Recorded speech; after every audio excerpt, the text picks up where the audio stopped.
Good evening, ladies and gentlemen. My name is Daniel Cook. I am your Homeowners Association president. Tonight's meeting is primarily to discuss my plan for when I meet later this week with the parties representing the new supermarket that's going in across the street over our local park. Now, obviously, the first problem, an issue that we have with this that I will present to them is just the obvious fact that we are losing a park. A lot of our kids go and play there after school in the summertime. It's a great place to be, and we all love it because it's close, it's convenient. They don't have to cross a lot of streets or busy streets to get to it. So that's obviously a big concern for us. The second problem that I'll address is more of a long-term vision of, if we decide to sell our homes or anything like that, losing that park actually diminishes our home value.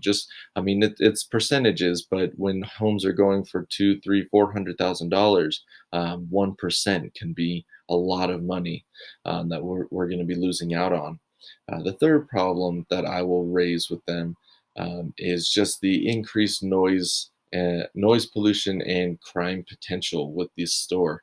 Nowadays, a lot of supermarkets are open until midnight, 2 a.m. Some are even open 24 hours. So with those increased hours, obviously anybody can go to that supermarket at 4 in the morning, and that increases obviously the traffic around. But also, if there's just more people around, there's just inherently a higher possibility for crime to occur. Now, my first uh, uh, action for this meeting is I have to build trust. If they don't trust me, if they don't think that I'm coming in as a partner rather than just an angry homeowner, they're not going to work with me. So, in order to build that trust, my plan is to send them simply just minutes from our meetings from last year or two. Show them that we are engaged, we are active, and we are fair. They'll want to work with us if they see us more as concerned citizens than just an angry mob that's losing a park. Now, my mindset going into this meeting, I can't take this as a personal attack. First and foremost, obviously, it's affecting my home, it's affecting my friends' homes, but I can't let that drive the discussion. If I come in defensive or angry like that, these negotiations won't get anywhere. So I also have to stay open-minded and flexible. I have a feeling they definitely want to work with us, but their methods or ideas might be different from my own. So I have to stay open-minded to what they suggest and not only push for every single detail that I've thought of. Now, the three options that I'm going to present to them are pretty simple. Um, Obviously, just big picture, simple details will have to be ironed out. But the first idea that I'm going to present to them is, if they're willing just to build a brand new park for us.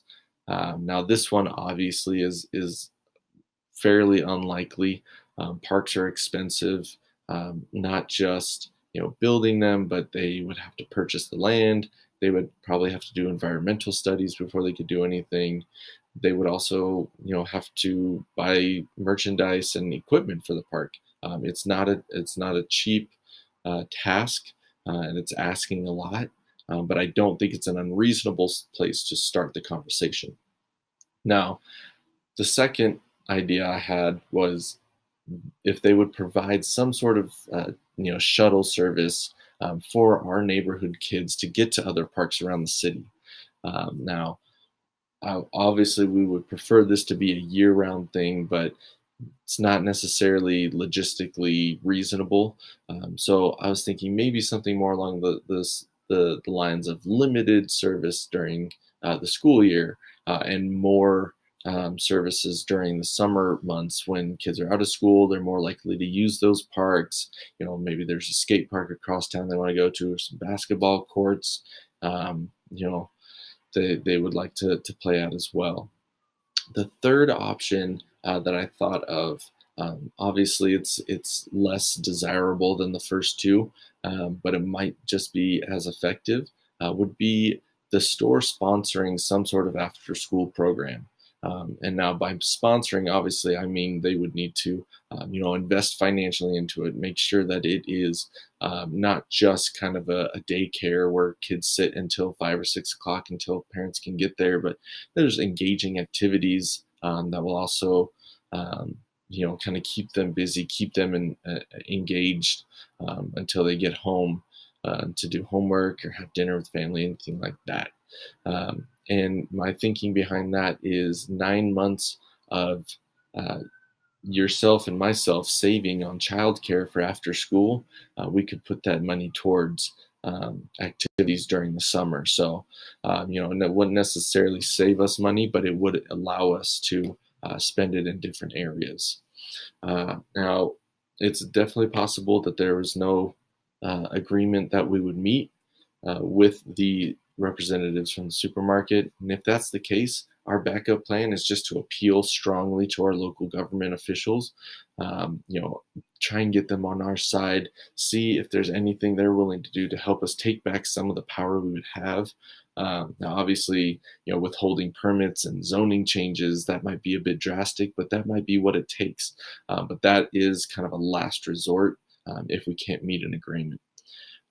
So I'll be taking an integrative approach to this. It's a win-win. We want to work together. They want to work together. They obviously don't want us upset at them, as we would be their business.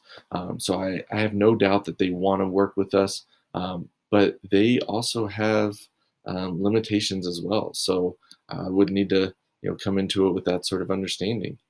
With that, I'd like to open the floor up for questions. Thank you.